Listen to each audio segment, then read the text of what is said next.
Shezarr and the Divines by Faustilius Junius, Sub-Curator of Ancient Theology and Paleonumerology, Imperial Library. The relationship between the god Shezarr and the other Cyrodilic deities. The position Shezarr enjoys in Cyrodilic worship is often misconstrued. He and 1,000 other deities have sizable cults in the imperial city. Shezarr is especially venerated in the Colovian West, though he is called Shor there, as the West kings are resolutely and religiously Nordic.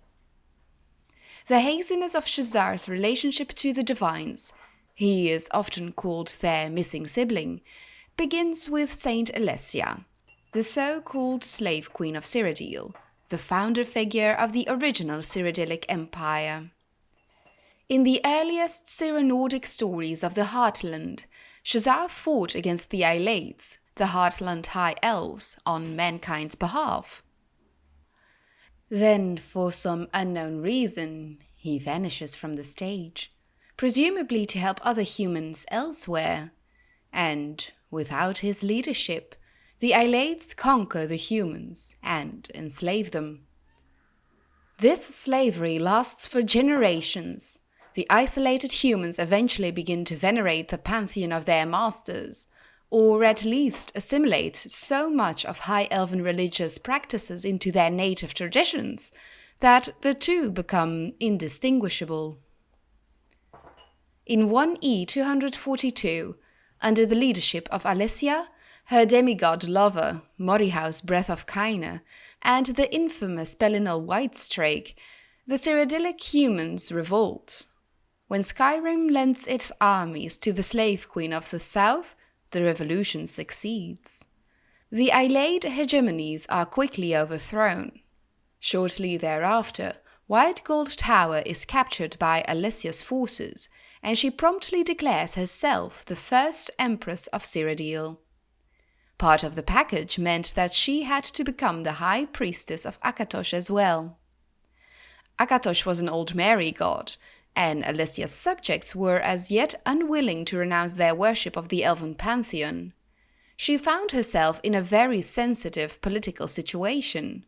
She needed to keep the Nords as her allies, but they were, at that time, fiercely opposed to any adoration of elven deities. On the other hand, she could not force her subjects to revert back to the Nordic pantheon for fear of another revolution. Therefore, concessions were made and Empress Alessia instituted a new religion, the Eight Divines, an elegant, well-researched synthesis of both pantheons, Nordic and Aldmeri. Shezarr, as a result, had to change. He could no longer be the bloodthirsty anti-Aldmer warlord of old.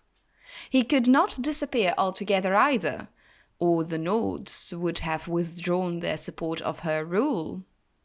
In the end, he had become the spirit behind all human undertaking, even though this was merely a thin-disguised, watered-down version of Shor.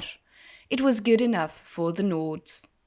As for why Tiber Septim has not attempted to revitalize Shezarr during his war against the Aldmeri Dominion, we can only speculate that at this time, memories of the Alessian Order's follies, the Dragon Break, the War of Righteousness, the defeat at Gelumbria Moors, would only damage his campaign for the imperial crown.